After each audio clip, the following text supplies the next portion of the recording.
তো hey guys, আজকের ভিডিওতে আমি দেখাবো কিভাবে আমি কাগজ ভাঁজ করার মাধ্যমে এই হাঁস দুইটা তৈরি করছি।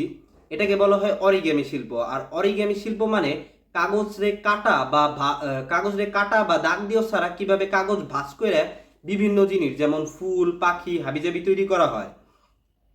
তো এই শিল্পটারে বলে অরিগেমি শিল্প। আর এটার জন্য কিছু প্রশিক্ষণ বা প্র্যাকটিসের প্রয়োজন আছে এই শিল্পটারে ভালোভাবে আয়ত্ত করার জন্য। তো আজকে আমি এই অরিগেমি হাঁস দুইটা দুইটা তৈরি করছি কিভাবে, সেটার ভিডিওই আপনারা এখন দেখবেন। তো প্রথমে আমাদের হাঁসটা বানানোর জন্য আমরা একটা খাতার কাগজ ছিঁড়ে নিব। তো খাতার কাগজের ঠিক মাঝখান থেকে উপর উপর থেকে ঠিক এই নিচ পর্যন্ত একটা ত্রিভুজ আকৃতির আমরা ভাঁজ করব।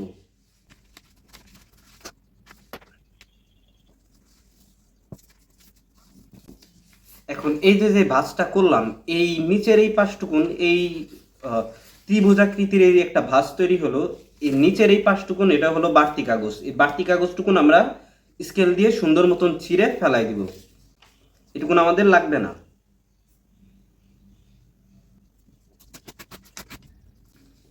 এখন এখন এখানে ত্রিভুজাকৃতির একটা ভাঁজ আছে, কাগজটা ত্রিভুজাকৃতির আছে। ঠিক একইভাবে আমরা উল্টা পাশটাও ত্রিভুজাকৃতির ভাঁজ করে দিব, কারণ আমরা মাঝখানে এখান থেকে যেমন একটা দাগ দেখছেন, এক্স এর মতন একটা দাগ দিব আমরা। এখানে মাঝখানে এক্স এর মতন দুইটা কাগজের ভাঁজের দাগ থাকবে। তাই আমরা উল্টা পাশ দিয়েও আরেকটা ত্রিভুজ বানাই দিতেছি।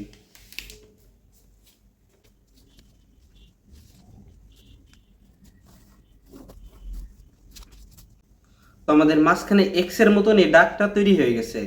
এখন এই এক্স এর মাঝখানে আমাদের একটা প্লাসের মতন দাগ তৈরি করতে হবে। কাগজটা ভাঁজ করে প্লাসের মতন একটা দাগ আমরা তৈরি করব।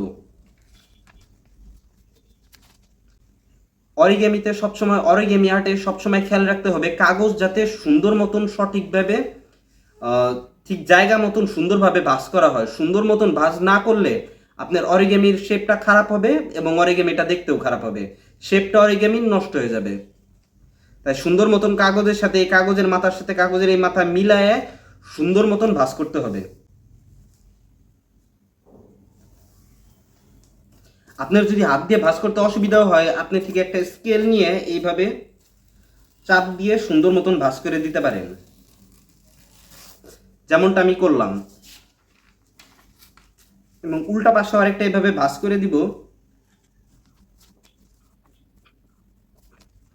যাতে এখানে একটা প্লাসের মতন ভাঁজ তৈরি হয়। এই কাগজের ভাঁজটার মধ্যে দিয়ে আপনি দেখবেন এই কোণা থেকে চার কোণা দিয়ে একটা এক্স এর মতন ভাঁজ গেছে এবং মাঝখান দিয়ে প্লাসের মতন একটা ভাঁজ গেছে। এবং এই ভাঁজগুলাকে এখন সুন্দর মতন, এই কাগজটাকে এখন সুন্দর মতন এই ভাঁজগুলোর সাহায্যে এই এক্স এর দাগগুলার দিকে ঠেলা দিয়ে একটা ডায়মন্ডের শেপ দিয়ে দিতে হবে, ঠিক এইভাবে। অরিগেমির কাজ যত সুন্দরভাবে ধৈর্য নিয়ে করা যায়।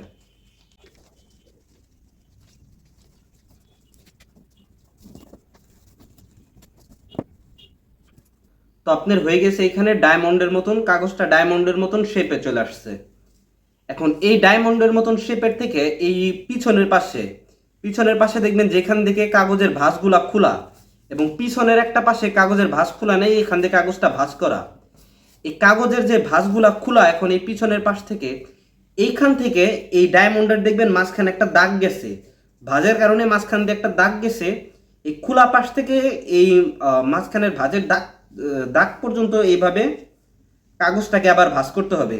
এই খোলা পাশের ওইখান থেকে একটু কাগজ টান দিয়ে এনে মাঝখানে নিয়ে আপনার সুন্দর মতন যেভাবে দেখাচ্ছি সেভাবে ভাঁজ করতে হবে।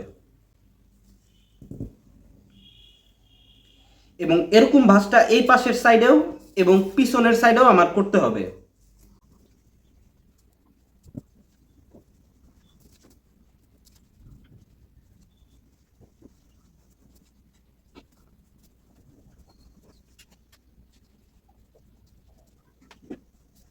এখন এই ভাঁজ করার কাজটা শেষ হইলে এই নিচের যে একটা সাইডটা আছে, এই পাশটার সামনের দিকে, এই সামনের দিকে এবং পিছনের দিকে দুই পাশে আমার শক্ত করে ভাঁজ করে দিতে হবে।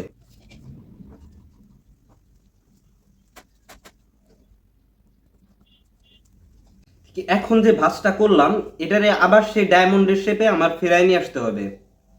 এর জন্য এই উপরে যে দুইটা আমি ভাঁজ করছিলাম কাগজটারে, এটাকে খুলে দিতে হবে, পিছনেও তাই।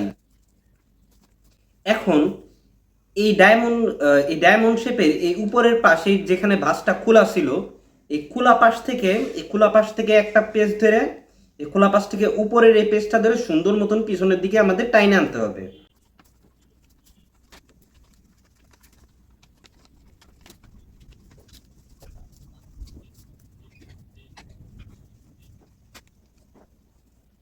সামনের পেজটা পিছনে নিয়ে আসার পরে এই সামনে একটা ডায়মন্ডের মতন শেপ তৈরি হবে, লম্বা ডায়মন্ডের মতন, এবং এর পিছনে তো এই একটা ছোট ডায়মন্ডের মতন শেপ, এবং সামনে একটা লম্বা ডায়মন্ডের মতন শেপ তৈরি হবে। এবং এর পিছনে যে ছোট ডায়মন্ডের মতন শেপটা আছে, এই শেপটাকেও আমাদের এই পাশের মতন লম্বা ডায়মন্ডের মতন শেপে নিয়ে আসতে হবে, ঠিক একই প্রসেসে।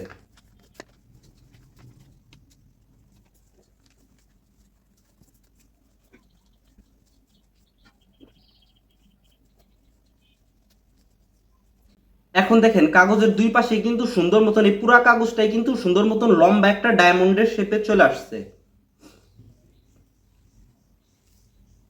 এখন এই কাগজের এই দুই পাশের এক পাশ হবে মাথা, এক পাশ হবে লেজ, এবং এই দুই পাশ হবে পাখনা। তো আমরা মাথা এবং লেজ বানানোর জন্য আমাদের মাথা এবং লেজটাকে সামনের দিকে আনতে হবে। তাই আমরা মাথা আর লেজটাকে চিকুন করে নিব ফার্স্টে। এর জন্য আমাদের মাথা আর লেজটা যেই পাশ দিয়ে বানাবো সেই পাশটা এভাবে খুলতে হবে।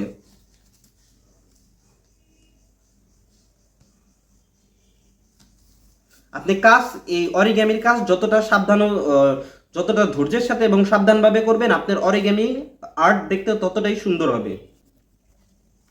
মাথাটা লম্বা করার জন্য মাঝখান থেকে আবার মাথাটাকে সুন্দর মতন আমরা ভিতর দিকে ভাঁজ করে দিব। এই যে দাগটা, লম্বা যে দাগটা আছে, এই দাগটার মাঝখানে আমরা ভাঁজ করে দিব। আমি যেভাবে দেখাইছি ভিডিওতে, আপনারা যারা বানাবেন তারা সেভাবেই সুন্দর মতন বানাবেন।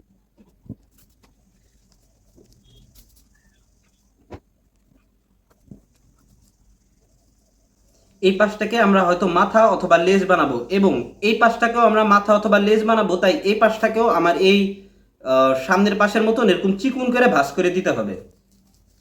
তো একই প্রসেসে আমরা ভাঁজ করব।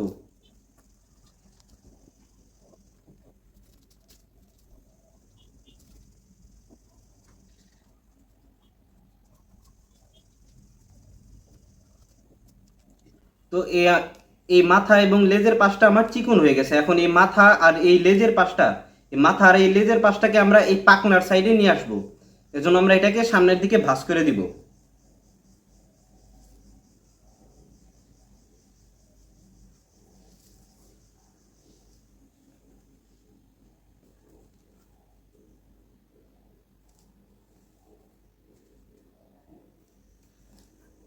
তো এটা হবে আমার মাথা, এটা হবে আমার লেজ, আর এই দুইটা হবে আমার পাকনা। তখন এই মাথার সাইডটাকে আমি সামনে ভাঁজ করে দিব, যাতে মাথাটা সুন্দর মতন তৈরি হয়। আপনি যতটুকু মাথাটা রাখতে চান, আপনি মাথাটা ছোট দিলে সবচেয়ে সুন্দর দেখা যাবে, বাট আপনি যতটুকু মাথাটা রাখতে চান আপনি ততটুকু এইভাবে সামনে ভাঁজ করে নেবেন, ঠিক এইভাবে। এখন আমাদের পাকনার পাশে আবার ফিরে যাওয়া যাক। আমরা এইভাবে ঠিক আমাদের পাকনার পাশটা আবার সামনে নিয়ে আসব। এই যে আমাদের পাকনার পাশ সামনে চলে আসছে। এখন পাকনা দুইটাকে ভাঁজ করে দিব, ভাঁজ করে নিচে নামে আনবো। এখন আমাদের মাথা এবং লেজটাকে সামনের দিকে বাইর করে দিব। দেখেন আমার মাথাটা একটু বেশি বড় হয়ে গেছে বলে আমার কাছে পাখিটা অসুন্দর লাগতেছে, হাঁসটা অসুন্দর লাগতেছে, তাই আমি এই মাথাটাকে আরো ছোট করে দিব। ছোট করাটা একদমই সহজ। এখন মাথাটা ছোট হয়ে গেছে। এখন মাথাটা লেজটাকে বাইরের দিকে বাইর করে আনবো, বাইরের দিকে বের করে এনে সুন্দরভাবে ভাঁজ করে দিব। তো ভিউয়ার্স, এই যে আমাদের তৈরি হয়ে গেছে অরিগেমি হাঁস।